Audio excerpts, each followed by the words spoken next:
Welcome in the series of AWS Solution Architect Certification Exam done. So let's jump on the next question. A solution architect is creating an application running in Amazon VPC that needs to access AWS System Manager parameter store. Network security rules prohibit any route table entry with 0.0.0 destination. So let's mark the endpoint. So first thing is like that here they have mentioned like that 4 times 0.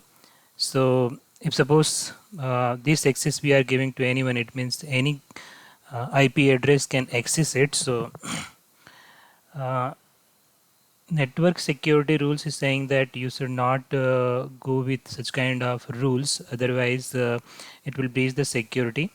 So we need to achieve that application running in Amazon VPC that can talk to AWS System Manager Store. So in this condition, like our application need to communicate with the AWS service, and makes means like it is already mentioning here that we cannot give such kind of uh, open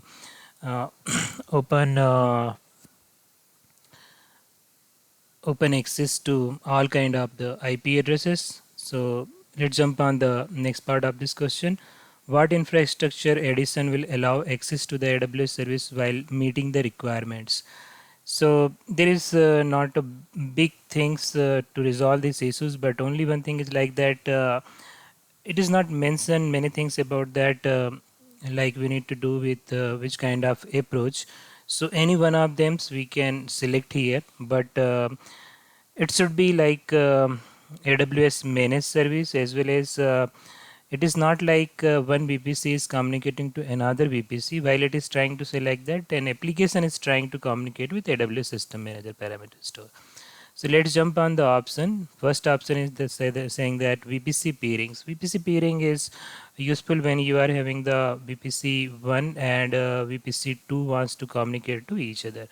So this communication can be done by using the VPC peering. So here it is not mentioned like that AWS System Manager parameter store is running uh, outside the VPC where your application is running and running in the another VPC. So VPC peering is not the correct answer, and VPC peering is only related to that one VPC can communicate with the another VPC.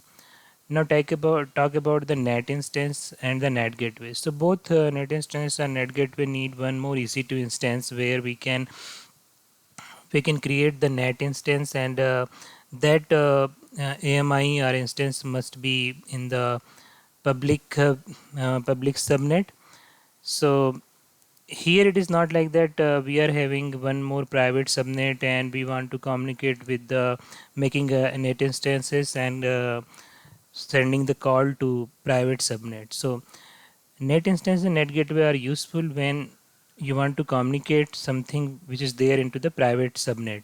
So private subnet like database, generally we keep our application server we keep into the private subnet, and if your web server wants to communicate with database or application server, then it is useful to create the NAT instance and NAT gateway.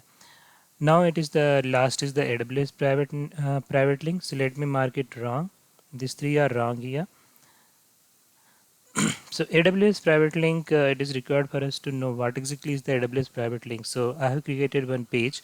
For this, just I am saying that it is the correct answer. The reason is that private link is AWS managed service, which is used for such kind of purpose when you want to create one bridge between your application and other AWS managed services. So one more thing is like that when you are providing the AWS private link, then you don't need any public IP. So it's like that you are creating the endpoint, and with the private IP addresses you can communicate with your application.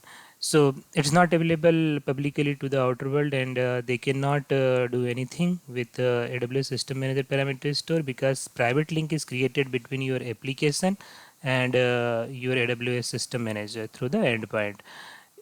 It's they can communicate without the internet. So this is the best advantage of AWS Private Link to use in this scenario where it is mentioned already that security is the main thing, and we should not create such kind of entry into the route table. So this is the main features and benefits of AWS Private Link. It helps to share the data securely with cloud-based application without exposing data to the public internet. So yes, it is being done with the private, creating the private links. It will not be available publicly. It provides the private connectivity between the VPCs. One more thing, just here I mentioned like that VPC peering kind of things. So private link also provide that one VPC communicate with the other application which is residing into the another VPC. AWS services, of course, just we took one example here, an on-premise application. AWS private link traffic doesn't traverse the internet. Already I mentioned like that you don't need the public IP or internet protocol, internet HTTP protocol here. Just creating the private link internally, it will communicate to each other. So it reduces the data exposure to the threat elements such as distributed denial of service attack, brute force, etc. Use private IP connectivity and security groups so that your service function as though they were hosted directly on your private network.